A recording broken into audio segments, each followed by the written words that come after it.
স্বাগতম। আজকের আলোচনাটা কিন্তু বেশ মজার।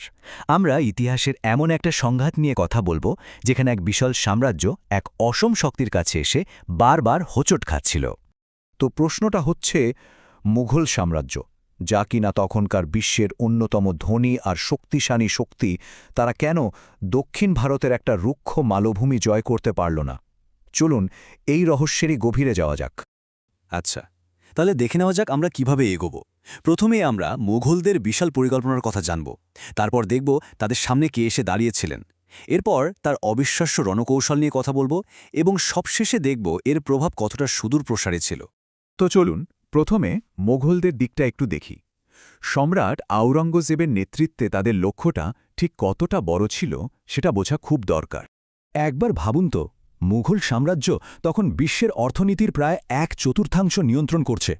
তাদের সেনাবাহিনীতে প্রায় 10 লক্ষ প্রশিক্ষিত সৈন্য, হিমালয় থেকে শুরু করে গঙ্গা যমুনা পর্যন্ত সুবিশাল এক সাম্রাজ্য।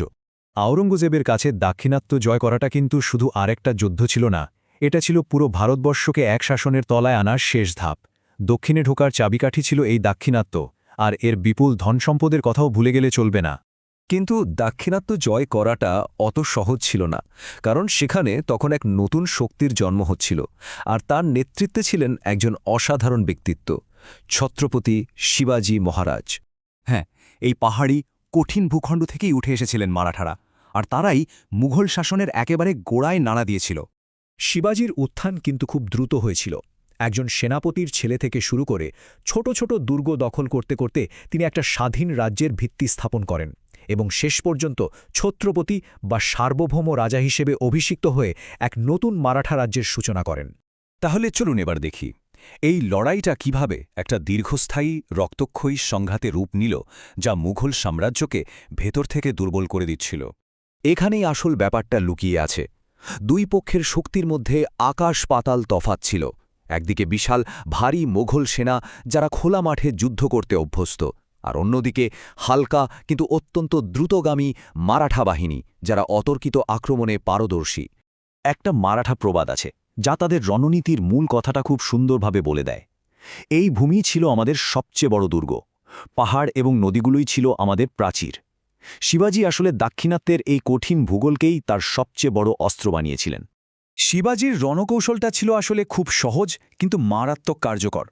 প্রথমত, তিনি পাহাড় আর উপত্যকাকে অতর্কিত হামলা আর পালিয়ে যাওয়ার জন্য ব্যবহার করতেন। দ্বিতীয়ত, সরাসরি যুদ্ধের বদলে শত্রু সাপ্লাই লাইনে হামলা করে দ্রুত সরে পড়তেন। আর তৃতীয়ত, পাহাড়ি দুর্গগুলোকে ঘাঁটি হিসেবে ব্যবহার করতেন। এমনকি মুঘলরা মাঝে মাঝে শিবাজিকে চুক্তিতে বাধ্য করলেও, যেমন পুরন্দরের চুক্তি, তাতেও কিন্তু কোনো লাভ হয়নি। মারাঠাদের প্রতিরোধ কখনোই পুরোপুরি ভাঙা যায়নি। এটা প্রমাণ করে দিয়েছিল যে জমি দখল করা যায়, কিন্তু সেখানকার মানুষের ইচ্ছাকে দখল করা যায় না।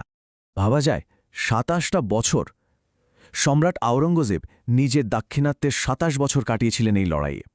এই বিপুল সময় আর সম্পদের অপচয়টাই মুঘলদের জন্য একটা চোরাবালির মতো হয়ে গিয়েছিল, যেখান থেকে তারা আর বেরোতে পারেনি। এই যে অচলাবস্থা, এর ফল কিন্তু ছিল সুদূর প্রসারী। এটা ভারতের ভবিষ্যৎকে একেবারে বদলে দিয়েছিল। এই যুদ্ধের মূল্য মোঘলদের কিভাবে দিতে হয়েছিল তা একবার দেখুন। যুদ্ধের আগে তাদের রাজকোষ ছিল ভরা, কিন্তু কয়েক দশকের এই লড়াইয়ের পর তা প্রায় খালি হয়ে যায়, আর সেনাবাহিনীর মনোবলও একেবারে ভেঙে পড়ে। আসলে শিবাজি যা করেছিলেন তা শুধু একটা রাজ্য বাঁচানো ছিল না, তিনি মোঘলদের দক্ষিণ দিকে এগোনোর অপ্রতিরোধ্য গতিটাই থামিয়ে দিয়েছিলেন। শুধু তাই নয়, তার দেখানো পথে ভবিষ্যতে এক বিশাল মারাঠা সাম্রাজ্যের ভিত্তি তৈরি হয়েছিল, যা অষ্টাদশ শতকের ভারতের রাজনৈতিক মানচিত্র তাই পাল্টে দেয়। পুরো ঘটনাটা থেকে একটা জিনিসই পরিষ্কার হয়, শুধু বিশাল সেনাবাহিনী থাকলেই যুদ্ধ জেতা যায় না। নিজের ভূমি, নিজের মানুষ আর পরিস্থিতিকে বোঝার ক্ষমতা তার চেয়েও বড় অস্ত্র হতে পারে। শেষ করার আগে একটা প্রশ্ন রেখে যাই। একবার ভাবুন তো, যদি শিবাজি সেদিন দাক্ষিণাত্য রক্ষা করতে না পারতেন, তাহলে আজকের ভারতের মানচিত্র বা ইতিহাসটা হয়তো একদম অন্যরকম হতো, তাই না? এই সংগ্রামের প্রভাব আজও আমাদের ইতিহাসে স্পষ্ট।